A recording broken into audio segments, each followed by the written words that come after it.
Eh bien, bonjour à tous, bienvenue dans le cadre de cette émission C'est arrivé comme ça. Et aujourd'hui, nous avons quelqu'un d'exceptionnel avec nous qui est Clémence. Bonjour Clémence, comment vas-tu? Ça va? Oui, bien, et vous? Très Et bien. toi? Ouais. Donc, bienvenue sur le plateau. Et aujourd'hui, je crois que tu as plusieurs choses à nous partager, Clémence. Et moi, je suis très intéressé parce qu'il y a des choses que je ne sais pas du tout. Donc, j'ai envie de savoir. Donc, c'est arrivé comme ça, mais justement, mais comment c'est arrivé? Et je crois que tu voulais nous parler tout d'abord, je sais, au niveau de la foi, tu as des choses à dire, mais tu m'as parlé d'une expérience que tu as faite il y a quelques semaines, Il y a 3 semaines, 3 semaines, oui. concernant... Une collègue de travail. Ok, C'est passé dans la nuit, j'ai fait un rêve, comme quoi d'accord. ma collègue me donnait un bocal en verre. Ouais, Et donc elle me le posait sur mon bureau de travail. Et dans ce bocal en verre, il y avait des analyses de laboratoire. Et ce qui est étrange, c'est que j'ai compris ce que c'était, alors que normalement dans la vraie vie, c'est complexe, il faut demander au médecin et tout ok, ça. Et j'ai compris qu'elle était enceinte. d'accord. Et donc du coup, je me suis arrêtée à là, j'ai prié, j'ai remercié le Seigneur de m'avoir donné un rêve qui était bien détaillé et tout ça pour une fois. Hmm, Et donc je vais voir ma collègue le lendemain matin et puis je lui raconte. Je lui dis écoute, voilà, j'ai rêvé de toi, que tu me donnais un bocal et tout ça. Elle réagit pas. Donc je me dis bon, bah c'est un rêve passif comme ça. Et le soir, elle attend qu'on soit toute seule pour me dire qu'elle était enceinte wow, et qu'elle l'a su le soir même.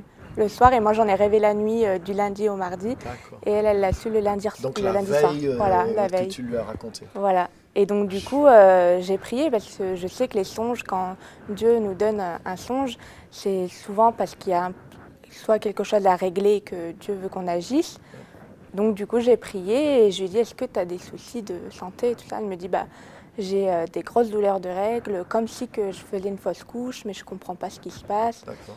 Donc on a prié, je lui ai demandé de prier, elle m'a dit oui, qu'elle était d'accord. Et en plus elle est croyante, donc en même temps ça nous a permis de partager aussi sur Hmm. Dieu.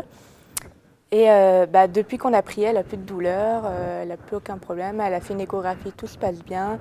Donc Wow. voilà. Ouais, Hey, voilà. ça c'est extraordinaire. Ouais, c'est... Ouais. Mm. Donc ça, c'est pas des choses qui t'arrivaient avant Bah, que... beaucoup de songes, si. Ah Il m'est d'accord. arrivé beaucoup de songes. Depuis longtemps Voilà. ou... Bah, depuis que j'ai commencé le jeûne. Voilà. D'accord, Depuis d'accord. où je me suis vraiment mis à fond dans le jeûne, c'est depuis ça que Ok, ça a débloqué du coup d'accord. et Dieu m'a utilisé par rapport à Donc ça. c'est depuis en tout cas que tu es rentré dans la vie chrétienne, Voilà, dans la vie en exactement. Jésus, Ouais. et Mais que aussi réellement, tu parce t'es qu'au mis dans le début, jeûne, la voilà, prière, plus exactement. sérieusement consacré. Exactement. Et ça t'est arrivé plusieurs fois ce genre de choses. Oui, ça m'est Donc le arrivé plein de fois. Saint-Esprit Oui, il qui nous te parle. montre des choses. Oui. Et Donc, j'arrive mieux à les discerner parce ok, qu'avant, mon premier songe, je l'avais partagé avec un frère de l'église et je n'arrivais pas à trouver le discernement. ouais, Et maintenant, j'ai compris, c'est que quand c'est un rêve que tu te rappelles tout le temps et que tu te rappelles du moindre détail, c'est là où je me dis ça vient de Dieu parce que ouais, normalement, les rêves, tu t'en rappelles vraiment pas beaucoup ou alors tu as des petites images. Mais là, je m'en rappelle vraiment du début jusqu'à la fin, ok. au moindre détail. Et puis quand Voilà. tu vois que là, comme là, ça Et s'est quand là, oui, accompli, quand j'ai vu que c'était c'est accompli, confirmé de voilà. la veille, vraiment là, Exactement. c'est Ouais, elle clair l'a su le que soir. c'est surnaturel. Ouais. Enfin, Ok, voilà. donc ça, c'est des expériences que tu fais, donc comme tu dis, depuis que tu es dans cette vie chrétienne Exactement. engagée. Oui. Et ça fait combien de temps que tu es rentré dans la vie chrétienne alors? Depuis 1 an et demi. Oh, depuis 1 an et demi. Voilà. Ça va faire un an et Ok, demi au mois de. d'accord, 2 ans au mois de fin mars. d'accord. 2 ans, Et pardon. Moi. ok, Enfin, voilà. super. Mm. Et comment ça a commencé? Comment tu es rentré dans cette foi que tu as aujourd'hui, Bah, dans cette relation avec Dieu? j'étais catholique avant, D'accord, donc je croyais en Dieu. ouais, Euh, J'étais dans cette obéissance aussi parce que je savais qu'il fallait rester pure, sainte, ok. qu'il fallait, bon, bah, j'étais emballée dans le monde aussi, donc je faisais des choses du monde. Donc j'étais contradictoire entre le monde et Un petit ma, peu voilà, et partagé ma entre ce que vie, tu savais qu'il faut voilà, et ce faire qu'il et... fallait pas faire. D'accord, Et donc j'ai rencontré une amie qui était dans l'église Maison du Gospel ok, et qui m'a invitée un jour à participer à un culte. Et c'est d'accord, là où j'ai vraiment eu la révélation que j'avais trouvé ma place ok. et que pendant tout ce temps que j'attendais de communiquer sur Dieu et tout ça, c'est quelque chose que j'attendais vraiment et que j'avais vraiment envie de faire, mais que malheureusement, Tu savais pas je comment. ne savais pas comment. Et c'est là où j'ai vraiment trouvé ma place, où je me suis rendu compte que c'était là où Dieu voulait que je sois.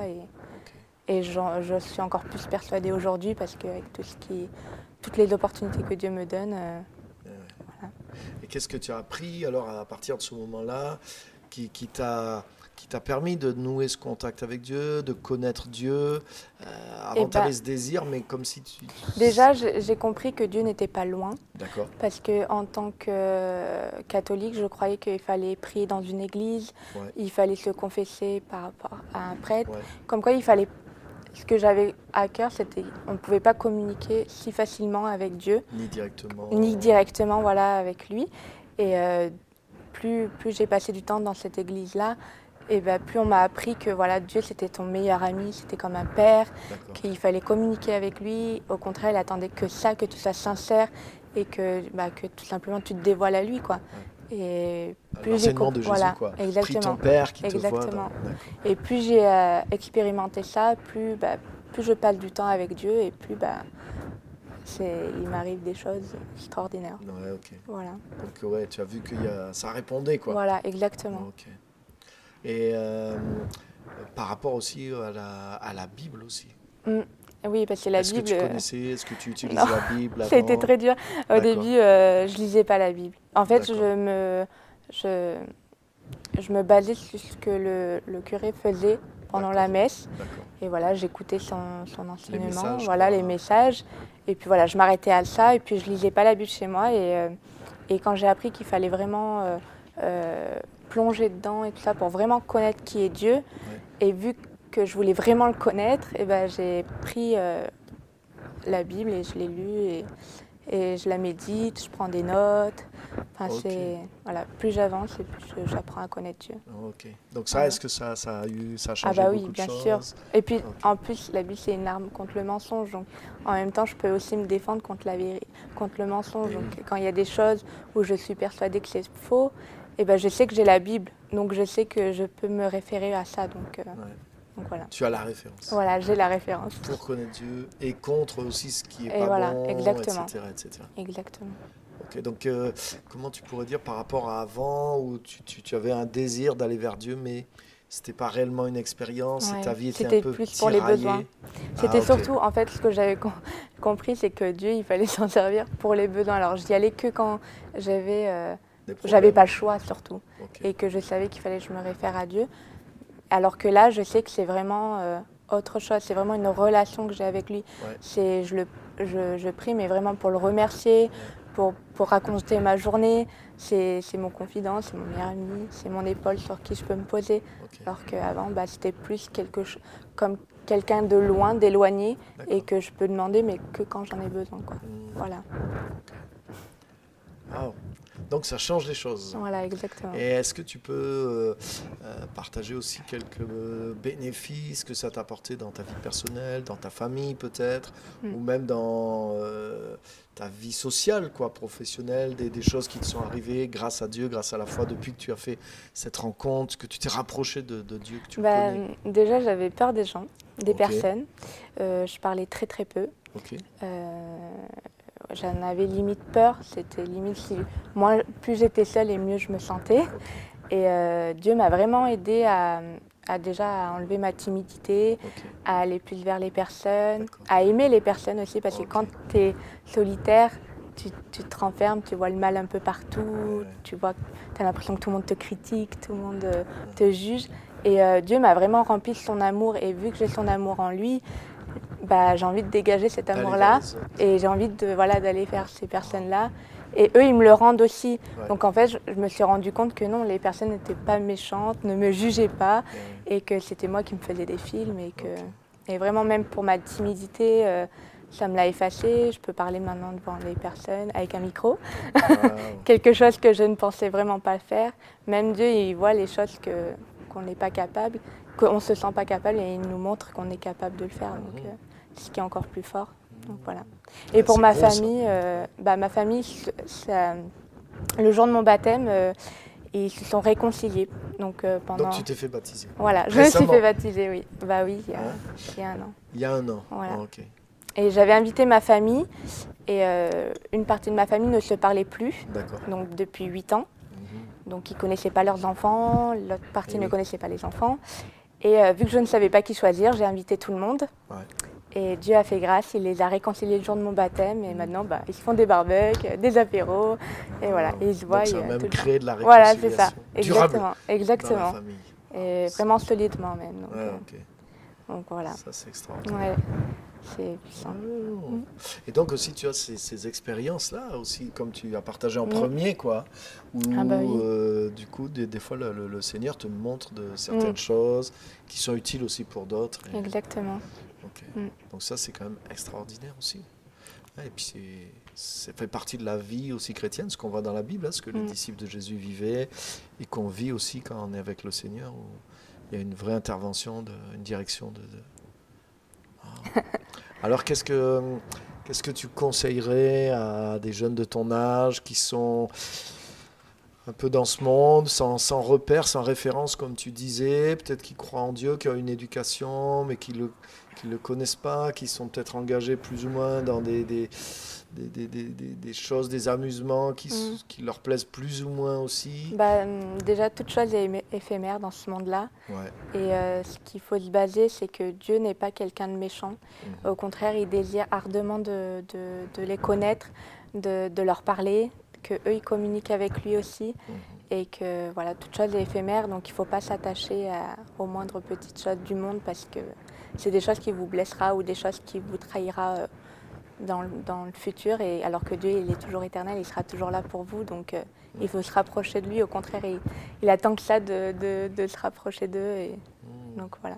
Et qu'il ne faut pas avoir peur de lui parler ou quoi que ce soit. Et comment je pourrais faire ? Comment quelqu'un qui t'écoute, il dit ouais, c'est formidable, mais peut-être il pourrait dire mais elle, peut-être Dieu l'a choisi, peut-être elle a eu la chance. Et comment je peux faire pour connaître Dieu ? Comment quelqu'un qui est là, qui t'écoute, qui est dans la situation, qu'est-ce que tu lui dirais ? Est-ce que ça va prendre un an ? Est-ce qu'il peut connaître Dieu maintenant ? Et comment faire pratiquement ? Maintenant quelqu'un est là, il dirait moi j'ai envie de connaître Dieu, j'ai envie de faire ce que tu as fait.